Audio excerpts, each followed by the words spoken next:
کلوا من الطیبات واعملوا صالحا۔ وقال، اور ایک دوسری آیت بھی آپ نے کوٹ کی، یہ سورہ بقرہ کی آیت نمبر 172 ہے، یا ایھا الذین آمنوا کلوا من طیبات ما رزقناکم، دیکھو کھاؤ ان پاک چیزوں میں سے جو ہم نے تمہیں دی۔ گویا کہ اکل حلال، رزق حلال، رزق طیب، حلال و طیب، یہ ہے در حقیقت جس کا حکم دیا جا رہا ہے، رسولوں کو بھی دیا گیا اور اہل ایمان کو بھی دیا گیا۔ ثم ذکر، اب یہ ہے اس حدیث کا وہ ٹکڑا کہ جو لرزہ طاری کر دینے والا ہے۔ پھر حضور نے ذکر فرمایا الرجل، ایک ایسے شخص کا، یطیل السفر، جو بڑا لمبا سفر کر کے آیا ہے۔ حدیث میں صراحت نہیں ہے لیکن گمان یہ ہے کہ یہ حج کا سفر ہے۔ ایک شخص دور دراز سے اور احرام باندھ کے آیا ہے، ظاہر بات ہے کہ اس زمانے میں سفر جو ہے، فرض کیجئے کوئی شخص مدینے سے چل کر آیا ہے مکہ حج کرنے کے لیے، تو 7 دن کا سفر تو اس کا ویسے ہی ہے اونٹ کے اوپر۔ اب کیا اس کا حال ہو جاتا ہوگا، احرام کی پابندیاں، نہاتا بھی نہیں ہے، مبادا کو بال ٹوٹ جائے، دم دینا پڑ جائے، اس حوالے سے اور انتہائی احتیاط کے ساتھ جو ہے، اور وہ چل رہا ہے اور 7 دن کا سفر کیا ہے، تو کیا حال ہوا ہوگا؟ کپڑے میلے بوسیدہ، احرام میلا اور بوسیدہ ہو گیا ہوگا، بالوں کے اندر جو ہے وہ پراگندہ ہوں گے بال، اب اس کے اندر جو ہے وہ چونکہ کوئی نہ کوئی تیل ڈالا گیا، نہ خوشبو ڈالی گئی، نہ کھولنا اسے انہیں جو ہے دھویا گیا، تو فرمایا ثم ذکر الرجل یطیل السفر اشعث اغبر، بال پراگندہ بھی ہے اور غبار آلود بھی ہے، اونٹوں پر سفر کیا ہے۔ اور ظاہر بات ہے کہ قافلہ جب چلتا ہے اونٹوں کا تو اگلا اونٹ جو ہے وہ جو خاک اڑاتا ہے وہ پچھلے اونٹ کی سواری کے اوپر آئے گی لازماً۔ گھوڑے جب دوڑتے ہیں تو ان کے سموں سے دوڑنے والی خاک ہے وہ ظاہر بات ہے کہاں جاتی ہے، سواروں پر بھی آتی ہے۔ یمد یدیہ الی السماء، وہ اپنے دونوں ہاتھ اٹھاتا ہے آسمان کی طرف، یا رب یا رب، اے میرے پروردگار، اے میرے پروردگار۔ اب اس میں میرے سامنے جو نقشہ آتا ہے وہ تو جبل رحمت، اب وہاں پہنچنے کے لیے لوگ بڑی محنتیں کرتے ہیں، یہ کہ وہ چھوٹی سی پہاڑی ہے اس پر جانے کے لیے، اور وہ کہیں سب سے اونچی چوٹی پر پہنچ کر کوئی شخص ہاتھ اٹھا کر کھڑا ہے، یمد یدیہ الی السماء، یا رب یا رب۔ یا فرض کیجئے کہ وہ بیت الحرام میں ہے، مسجد حرام میں ہے، خاص خانہ کعبہ کے سامنے پکار رہا ہے اللہ، وَمَطْعَمُهُ حَرَامٌ،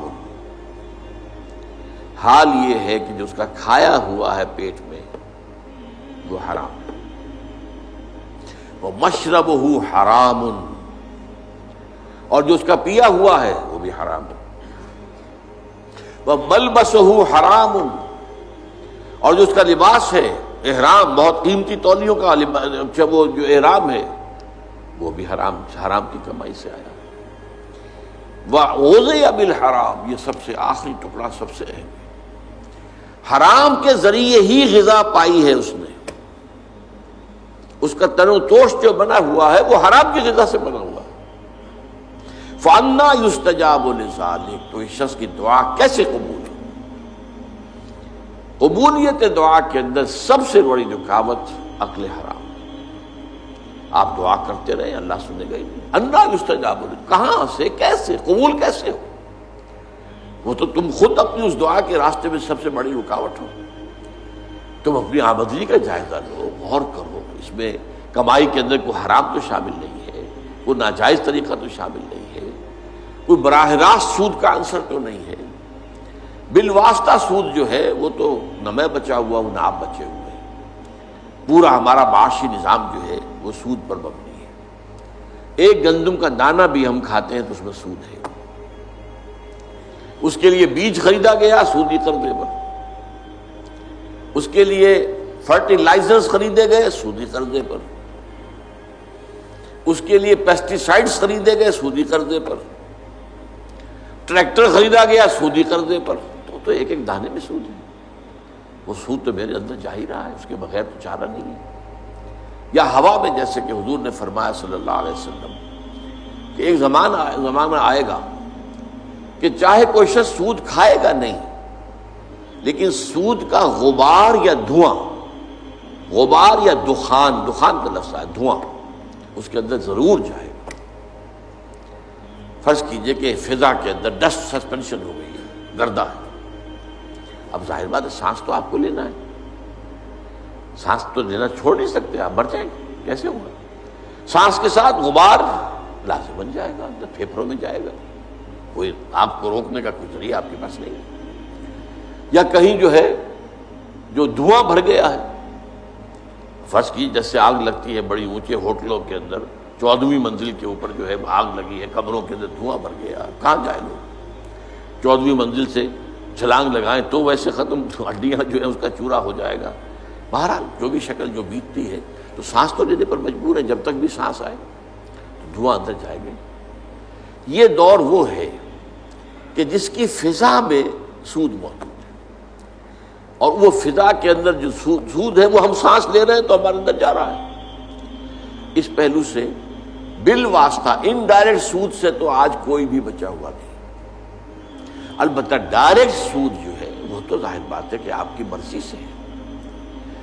آپ نے سودی قرضہ لیا ہے اپنا کاروبار بڑھانے کے لیے، بھائی جتنی پونجی تمہارے پاس ہے اس سے کاروبار کرو۔ اگر بہت تھوڑی پونجی ہے تو سر پر اٹھاؤ کوئی ٹوکری پھل کی اور بیچو، اگر اس سے زیادہ ہو جائے تو چلو کوئی ریڑھی لے لو، اس سے زیادہ ہو جائے کھوکا بنا لو، اس سے زیادہ ہو جائے دکان بنا لو، اس سے زیادہ ہو جائے ایکسپورٹ امپورٹ کرو، لیکن رہو اپنی چادر کے اندر جو تمہاری اپنی پونجی ہے۔ بینک سے قرض لے کر اپنا کاروبار پھیلانا یہ تو تمہارا اپنا انٹینشنل، تمہارے اپنے چوائس کا فیل ہے، اس پر تم پکڑے جاؤ۔ مکان ہے، بڑی عالیشان کوٹھی بنانی ہے، عالیشان محل بنانا ہے، قرض لیا۔ زندگی گزارنے کے لیے چھت میسر ہو سر کے اوپر گزارا کے قابل جو ہے سکونت آپ کے پاس ہو تو بہت ہے۔ ہمیشہ تو نہیں رہنا تمہیں یہاں، ایک وقت آئے گا کہ چاہے وہ محل ہو، چاہے وہ ڈیفنس کا جو بنگلہ ہو، کئی کروڑ کا جو ہے، نکلنا تو پڑے گا، جانا تو پڑے گا قبر کے اندر۔